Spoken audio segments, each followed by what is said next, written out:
ज्ञानतिम्रान्धस्य ज्ञानञ्जनशलाकया चक्षुरुमिलितं येन तस्मै श्रीगुरुवे नमः।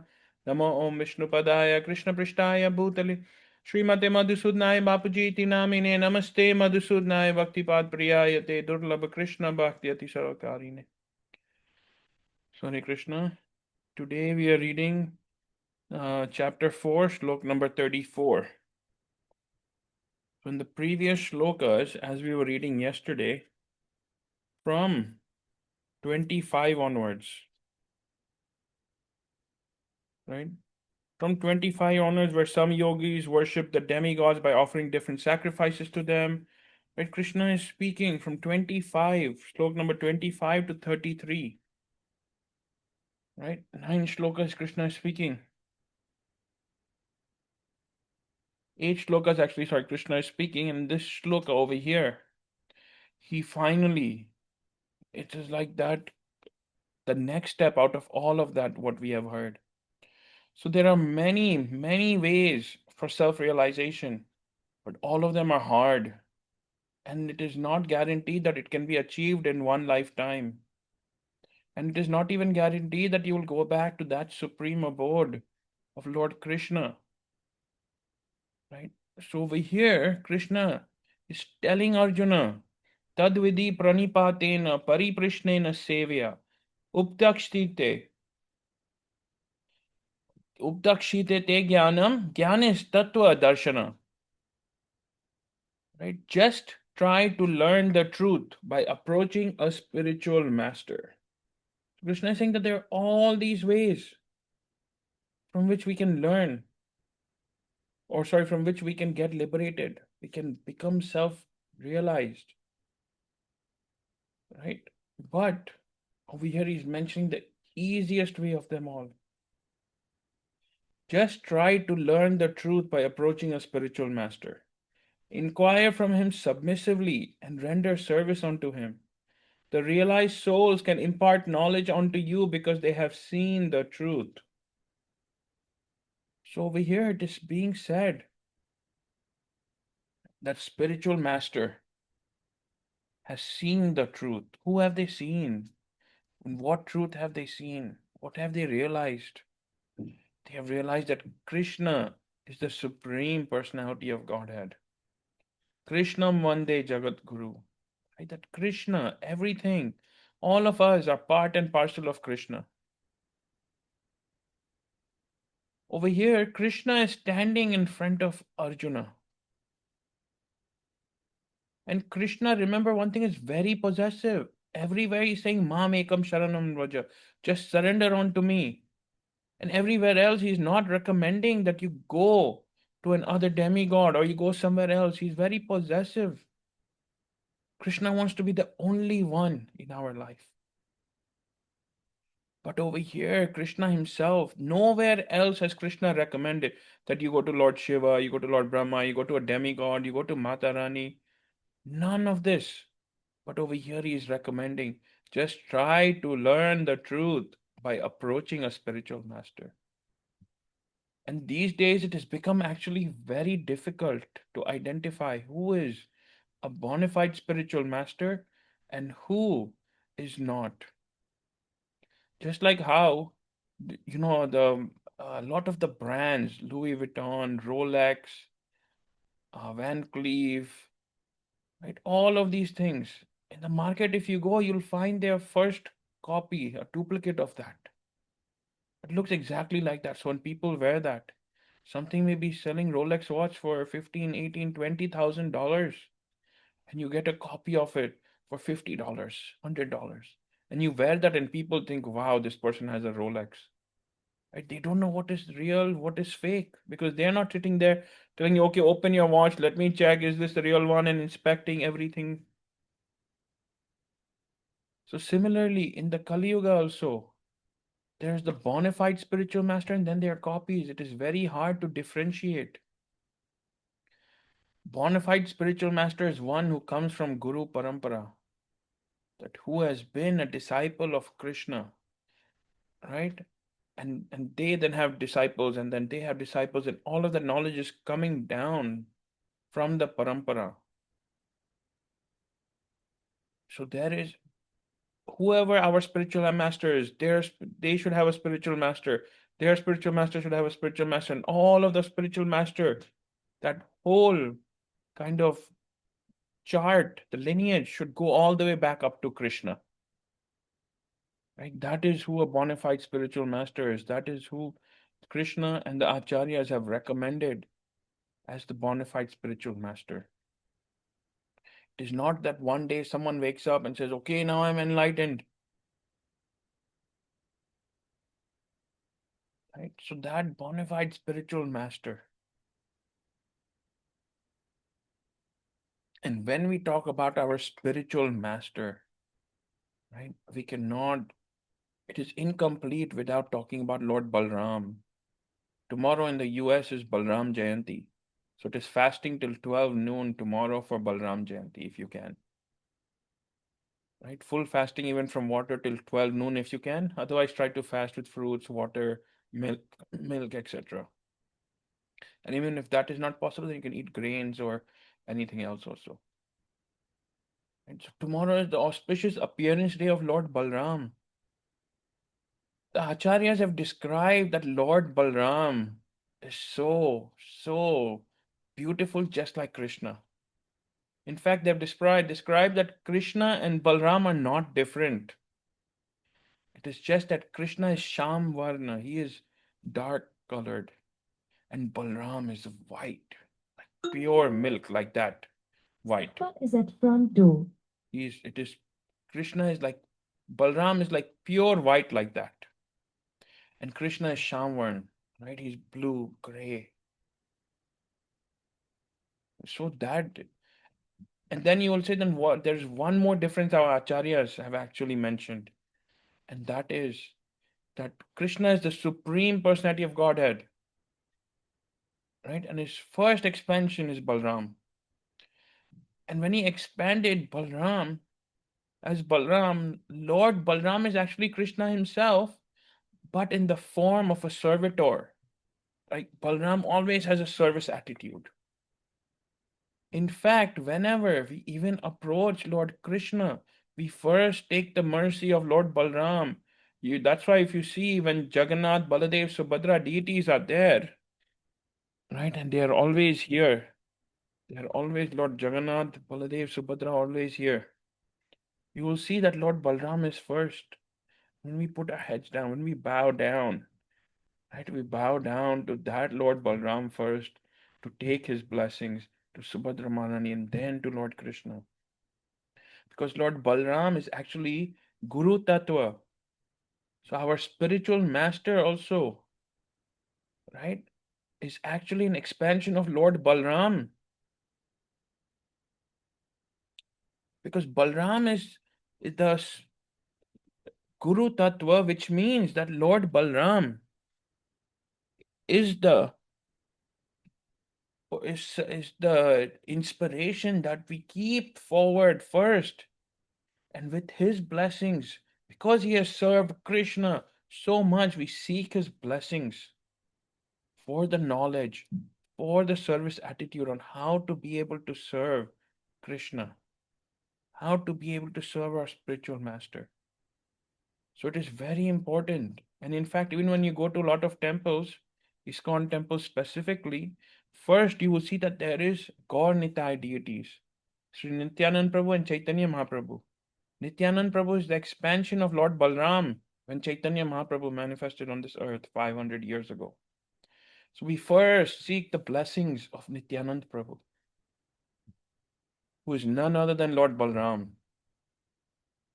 It was asked to one of the acharyas that who is the most merciful out of all of these seven deities over here? Gaur Nitai, that is Nityanand Prabhu, Chaitanya Mahaprabhu, Radha Krishna, and Jagannath Baladev Subhadra. Out of these seven deities, who is the most merciful? And without hesitation, without a doubt, the acharyas responded that Nityanand Prabhu, because Nityanand Prabhu is so merciful, right, that he actually gives us the love for Krishna. Nityanand Prabhu is none other than Lord Balram. Lord Balram gives us that love for Krishna. But remember, he also gets upset if we commit offenses or if we don't do anything to please Krishna.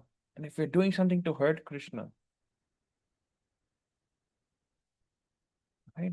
Once there was a devotee of actually a non-devotee person who went to the temple, right? And he, in his mind, he committed some offenses because he was a non-devotee. He was looking, oh, what is this Jagannath full day looking at me? And full day everybody's praying to him. I don't want to go to his temple. I don't want to see him. I don't want to do anything, right? But his friends were forcing him to go, so he came to the temple, but he didn't come inside. And he, in his mind, he started thinking a lot of negative things about Lord Jagannath. And then what happened was he went home that evening, he ate his dinner and everything, and then he slept. And as soon as he slept, right, he had he was immediately woken up. And he thought it was morning already. It was not. In the morning, it wasn't even 5 a.m., it wasn't even 4 a.m. or but it's Mangal Aarti time. That devotee rushed to the Jagannath temple and he began to knock on the door that, hey, Pujari, when is the darshan going to open? I'm waiting over here. What is going on? Why isn't the darshan open yet? They come outside, they tell him it's the middle of the night. Or Jagannath ji will wake up at 4:30, we will wake him up. Or 3:30, right? So he started waiting impatiently. And the pujaris asked him what happened. He said that as soon as I went to sleep, Jagannath, Baldev, Subhadra, all of them came.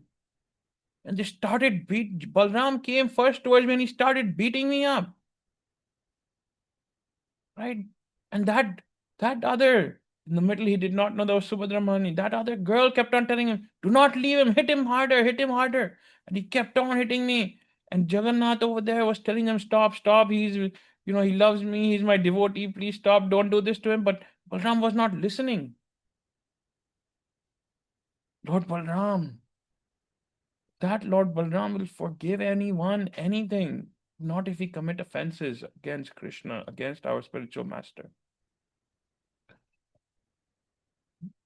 So to that Lord Balram, tomorrow we pray for his mercy that we may continue to serve Guru and Krishna till our last breath.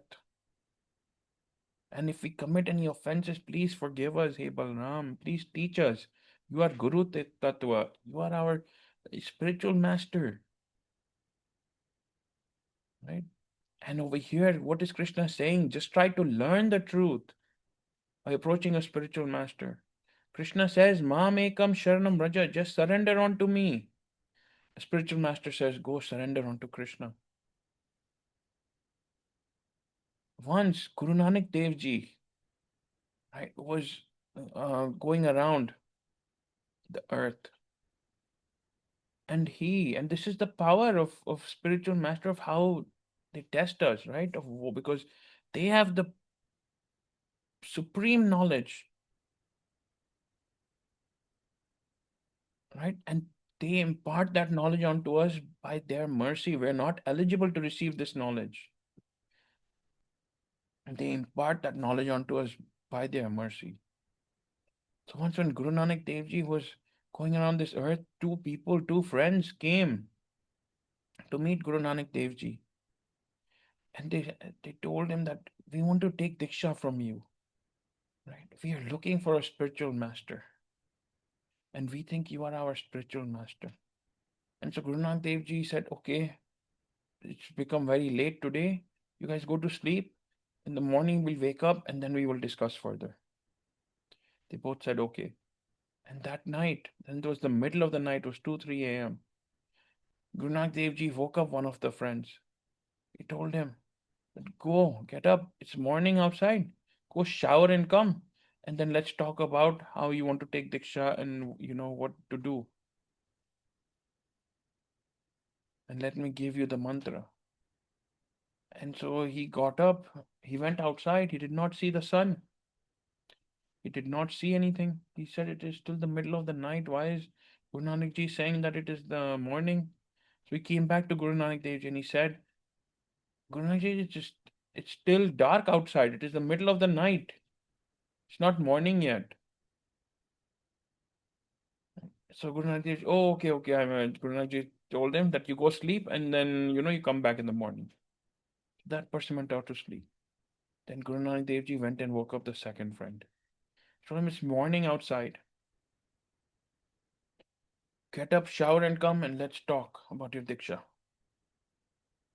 That person woke up, went outside, had a shower, and came back in and bowed down in front of Guru Nanak Dev Ji and sat down.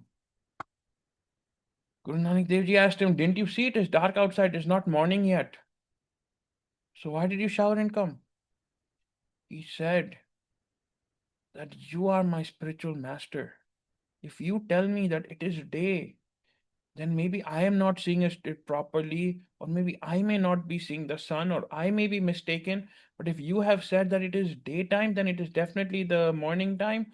And that's why I showered and came, because whatever you say cannot be false. And that's when Guru Nanak Dev Ji imparted the knowledge on him and accepted him as his disciple.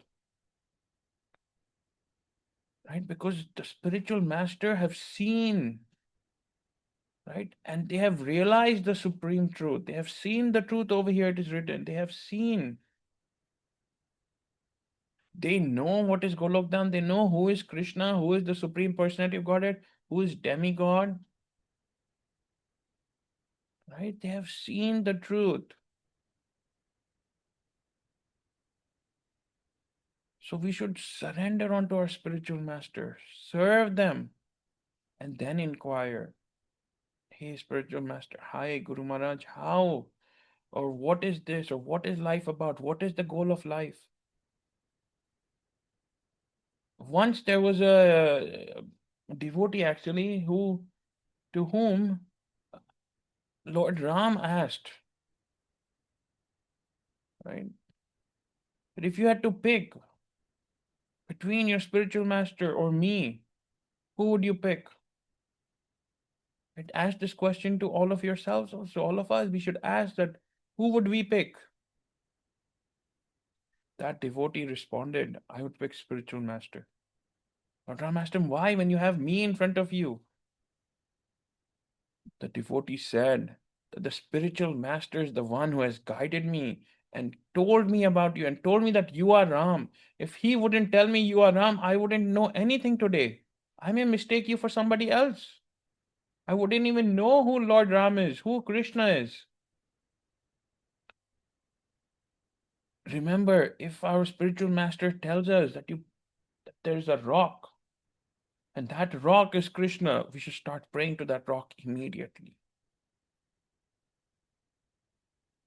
Right? Because they are the spiritual master are the devotees, the pure devotees of Krishna. And अपना मान टले टल जाए अपने भक्त का माल टलते न देखा. Right? Krishna asked Arjuna to declare. He could have said it himself. But he asked Arjuna that my devotee never perishes. Why? Because if Arjuna declares, then Krishna has to follow that, because when a devotee of Krishna says something, Krishna makes sure that happens. Right? So the spiritual master is not an ordinary, normal person and should never be seen that way. And on this Balram Jayanti, we should all seek blessings from Lord Balram, from our spiritual master, that may we serve Guru and Krishna till our last breath. Right? Because it is with the mercy of Krishna that the spiritual master finds us. And then it is with the mercy of the spiritual master that Krishna accepts us again. Otherwise, Arjuna was standing in front of Krishna. Why did Krishna need to tell Arjuna? Right? Just try to learn this truth by approaching a spiritual master. There's all these ways to learn, to become self-realized, to become enlightened. Right? But why would he tell? Why would? And Krishna is standing right in front of Arjuna. Then why would he tell him to approach a spiritual master? Because without the mercy of spiritual master, without us serving our spiritual master, we cannot please Krishna. And there's a saying that Guru hase to Krishna fase. Right? When we serve our spiritual master, when we please our spiritual master, and when they become pleased, then Krishna is pleased. We even sing this, Yasya prasadat bhagavad prasado, Yasya prasadat nagati kutopi. Right? That without the mercy of the spiritual master, we will not receive the mercy of Krishna. In fact, Bapuji said also in his katha once that I'm not afraid if sometimes I commit some offenses or if Krishna it becomes upset with me. I am afraid that my spiritual master becomes upset with me. Because if Krishna becomes upset, the spiritual master, he pacifies Krishna and he tells him this is such a nice devotee. Just one mistake happened by him. Please forgive him. He will not do this again. The spiritual master can convince Krishna to forgive the offenses of a devotee or commit or whatever has happened, right? Some mistakes or anything. But if Guru Maharaj only, we commit some offenses against our spiritual master, then who will pacify our spiritual master? They are merciful and they will forgive us. But in reality, in their heart, like who will pacify them? Who will convince them that we are good, we are deserving, and so on? Right? Krishna will not get involved in that. Krishna will say, it's between you and your spiritual master. You guys figure it out. But remember, till your spiritual master does not approve, I will not accept. So it is very important to have a bona fide spiritual master in this life, and to we are receiving this knowledge, so we should walk on this path, accepting a bona fide spiritual master as our guru, surrendering onto them, serving them, and inquiring submissively that what is the goal of life, what should be, what should we be doing in our day-to-day lives, so that we can get out of this cycle, right? So that we don't take birth again, we don't have to suffer again. What can we do, hey Guru Maharaj, to get out of this suffering? And they will impart that knowledge onto us because they have seen the truth. Not only have they seen Krishna, not only have they seen Golokdham, they have seen this whole journey of the soul taking millions and millions of birth, dying every single birth, taking birth again, and what pain the living beings go through. So they are the most merciful. And remember, the spiritual master, Balram, Lord Krishna, all of them, how do they shower their mercy? Through their eyes. So just a glance of a bona fide spiritual master, just 1 second of association with a pure devotee, it changes our life completely. So on this day where we are celebrating Balram Jayanti tomorrow, right? Let us meditate on Guru, Balram, and Krishna to please bless us, forgive any sins we may have committed, to please accept us at their lotus feet, and to allow us to serve Guru and Krishna till our last breath. So we'll continue on this shlok again next week. And before we end, we'll chant together Hare Krishna, Hare Krishna, Krishna Krishna, Hare Hare, Hare Ram, Ram Ram, Hare Hare, Hare Krishna, Hare Krishna, Krishna Krishna, Hare Hare, Hare Ram, Ram Ram, Hare Hare, Hare Krishna, Hare Krishna, Krishna Krishna, Hare Hare, Hare Ram, Ram Ram, Hare Hare. Shri Shri Radha Vrindavan चंद्र बिहारी लाल की जय। निताई गौर हरि बोल। जय जय श्री राधे, जय जय श्री राधे, जय जय श्री राधे। हरे कृष्ण।